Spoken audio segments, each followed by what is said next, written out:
Love Ed with Julie and MJ. Most everyone dates with high hopes, but they don't date to win.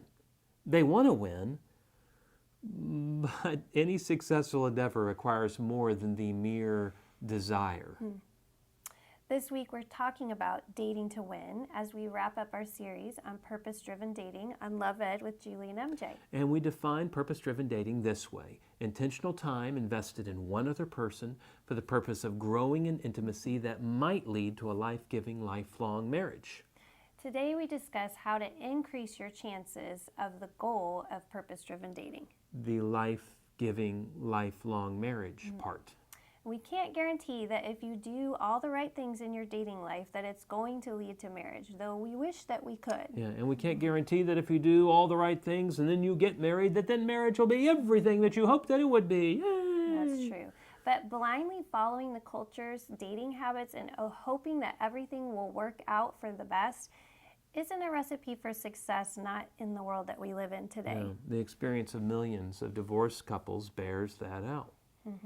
As we've explained before, we're trying to help you prepare for your future marriage as you would prepare for a successful career. But using that career analogy, just because you go to 4 years of college or 6 or 12 doesn't guarantee you a job, much less the career that you're hoping for. Right, but that doesn't keep us from going to school. Absolutely not. No, we go knowing that we're investing in our future, even if we don't know what that future will turn out to be. What we do know is that it's too important to just leave to chance. That's right.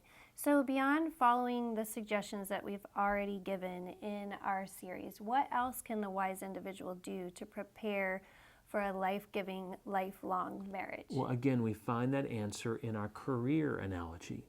What do we do to prepare for a successful career? We go to classes, we read books, we talk to experts, and we get hands-on experience. But maybe our viewers thinking that's what we do when you go to premarital counseling, right? Then you're in classes and you're reading and talking to experts, etc. Yeah, and that's true to an extent, but practically speaking, it's too late then. That's certainly not the way we prepare for a successful career. In fact, it's backwards. How is that?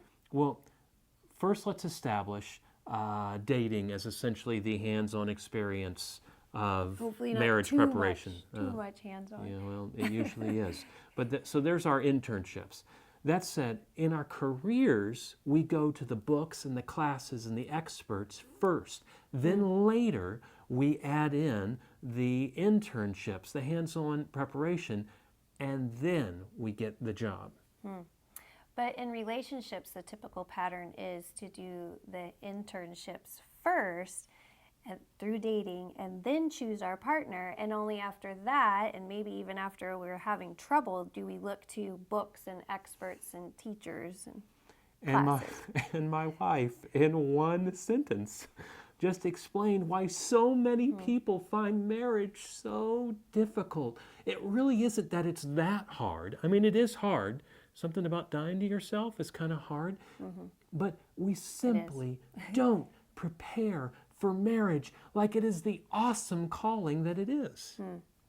So what would that look like to prepare ahead of time with classes and books and experts? Well, that's exactly what we'll discuss in our final talk in this purpose-driven dating series. So join us next time on Love Ed with Julie and MJ. Love Ed with Julie and MJ.